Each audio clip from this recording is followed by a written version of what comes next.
Assalamualaikum warahmatullahi wabarakatuh. Halo semuanya, ketemu lagi di channel aku, Ibu Hana.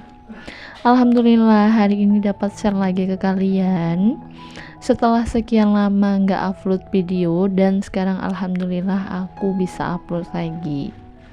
Dan sebelumnya, gimana kabar kalian? Semoga dalam keadaan baik-baik saja ya, amin ya robbal alamin. Dan tetap semangat ya semuanya.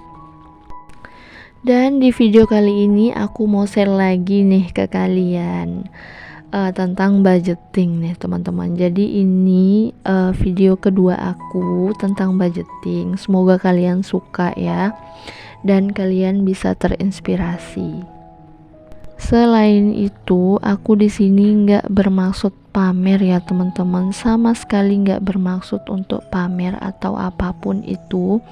Aku cuman bener-bener pure mau share ke kalian tentang budgeting aku dan pengalaman aku aja, gitu aja. Dan di sini aku juga masih belajar ya teman-teman. Oke, langsung aja deh ke video aku ya teman-teman. Jadi di sini aku lagi buat pos anggaran. Jadi yang terdiri dari giving, ada lagi saving dan juga living. Jadi untuk yang pertama adalah giving. Giving ini aku anggarkan untuk orang tua dan juga sedekah ya teman-teman. Kenapa penting banget sih kita untuk bersedekah ya teman-teman? Karena memang sedekah itu nggak bikin kita miskin ya. Jadi kalau bisa gaji kalian itu 2,5%-nya dianggarkan untuk infak atau sedekah kepada orang yang membutuhkan. Dan supaya berkah juga ya teman-teman. Nah, lanjut ke saving atau menabung. Jadi sebisa mungkin kalian menganggarkan untuk menabung ya teman-teman. Nah, jadikan menabung ini adalah suatu kewajiban yang harus dilakukan. Bagaimana sih caranya biar kita bisa menabung? Jadi sebelum kalian melakukan anggaran untuk kebutuhan selama 1 bulan, kalian bisa sisihkan uang untuk ditabung terlebih dahulu. Jangan mengandalkan dari sisa budget ya teman-teman. Pasti nanti kalau kalian mengandalkan dari sisa budget, ujung-ujungnya pasti akan kepakai juga. Kepakai untuk hal yang lain, bukan untuk menabung. Soalnya aku pernah kayak gitu ya teman-teman. Dulu aku terima gaji, terus aku ngatur dulu untuk kebutuhan yang lain, baru aku sisihkan untuk nabung. Tapi ujung-ujungnya diambil juga untuk menutupi kebutuhan yang lain. Jadi sekarang aku itu sebelum mengatur keuangan untuk sebulan, aku anggarkan untuk menabung terlebih dahulu. Karena menabung ini akan sangat membantu loh teman-teman. Jika suatu hari ada keadaan darurat yang terjadi, yang mengharuskan kita untuk mengeluarkan uang, dan tabungan ini bisa menjadi dana cadangan keluarga. Nah, di sini aku mengalokasikan menabung aku itu ke dana pendidikan anak ya teman-teman. Meskipun hanya sedikit, kalau dikumpulkan lama-lama jadi bukit ya teman-teman. Sambil nunggu anak aku sekolah, jadi aku kumpulin dulu uangnya. Dan selain itu aku juga investasi ya. Jadi investasinya bisa dalam bentuk emas. Kalian juga bisa investasi yang lain ya teman-teman. Jadi kenapa aku milih emas? Karena memang lebih mudah ya teman-teman. Dan selain itu juga bebas inflasi ya, setiap tahun kan bisa naik harga emas. Jadi kenapa enggak untuk investasi emas, meskipun sedikit-sedikit ya nggak apa-apa ya teman-teman. Nah, lanjut ke dana darurat. Jadi aku mau agak cepet ya teman-teman, karena memang sudah ketinggalan banget dari videonya. Oke, untuk dana darurat aku alokasikan itu 50.000 dan aku sesuaiin sama budget aku ya teman-teman. Karena budget aku segini adanya, ya udah. Nggak usah memaksakan juga ya teman-teman.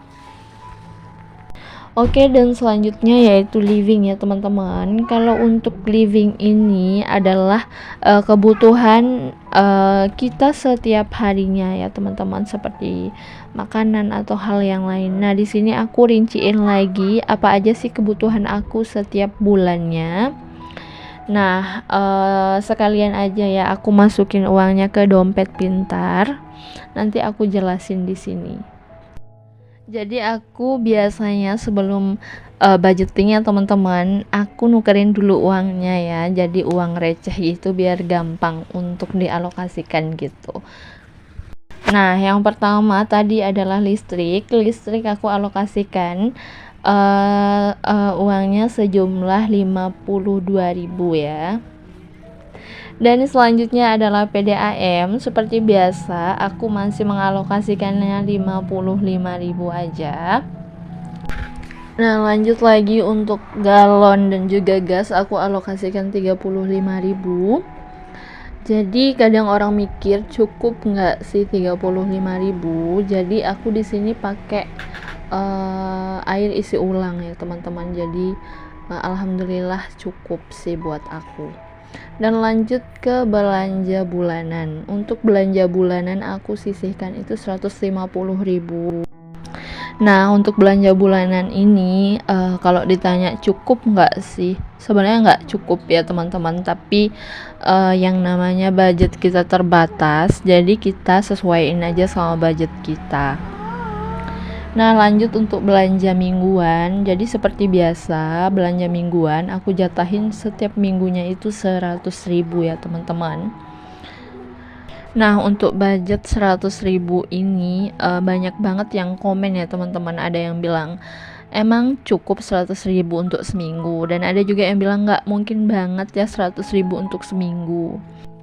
Memang sih kalau untuk ngikutin keinginan kita 100.000 itu nggak akan cukup untuk satu minggu ya teman-teman. Apalagi kita lihat sekarang ini bahan makanan itu semakin melonjak naik ya teman-teman. Balik lagi ke gaji masing-masing ya teman-teman. Kalau gajinya lebih besar ya mungkin saja ya budgetnya ditingkatin lagi.